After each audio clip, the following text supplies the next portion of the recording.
दोस्तों 2024 RBI grade B phase one exam के अंदर सबसे मोस्ट चैलेंजिंग जो पार्ट था बच्चों के लिए वो था रीजनिंग सेक्शन।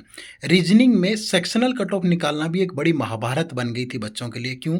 पहली चीज़ तो सेक्शनल कट ऑफ गई ही हाई है।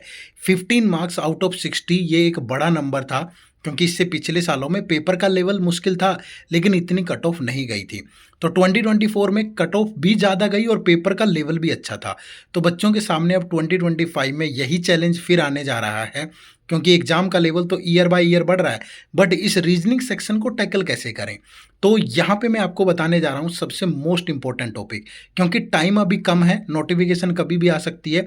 तो उस कम टाइम में अगर आप इन लिमिटेड टॉपिक्स को कवर कर लें और ज़्यादा गहराई में जाकर के अच्छे लेवल के एग्जाम लेवल के क्वेश्चन प्रैक्टिस कर लें, तो फिर रीजनिंग सेक्शन में कट ऑफ निकालना आपके लिए मुश्किल नहीं होगा।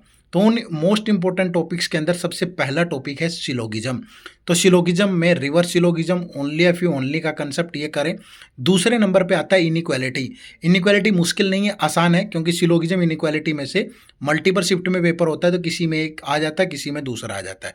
उसके बाद जो थर्ड, फोर्थ और फिफ्थ चैप्टर हैं उनमें पहला है थर्ड नंबर कोडिंग डिकोडिंग, जिसमें नए टाइप की लॉजिकल कोडिंग, और जो दूसरा चैप्टर है that is alpha numeric series, यहाँ से एक दो क्वेश्चन पक्का होता है।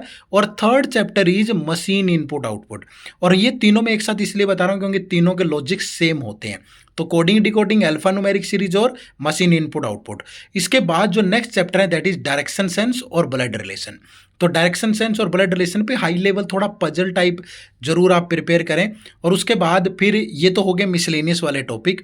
नेक्स्ट आता है कि सीटिंग अरेंजमेंट और पजल। दोनों में से अगर आपका मिसलेनियस पार्ट अच्छा है तो कोई भी एक कर लें। अब पजल्स में अगर आपको करना है तो बॉक्स वाली पजल, हायरार्की वाली पजल, मंथ और डेट का कॉम्बिनेशन, और इसके अलावा फ्लोर और फ्लैट वाली पजल।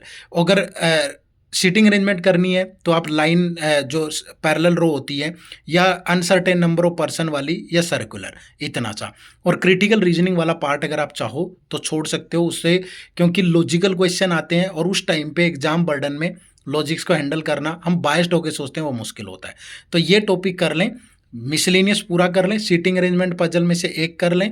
और अगर आपका ये क्रिटिकल रीजनिंग अच्छा है तो ठीक है, नहीं है तो कोई दिक्कत नहीं है, लेकिन एग्जाम लेवल पर पढ़ें, प्रॉपर पीवाईक्यू का एनालिसिस करके पढ़ें। ठीक है, इस तरह के और भी बहुत सारी छोटी वीडियो आपके लिए आती रहेंगी, चैनल को सब्सक्राइब जरूर कर लीजिएगा।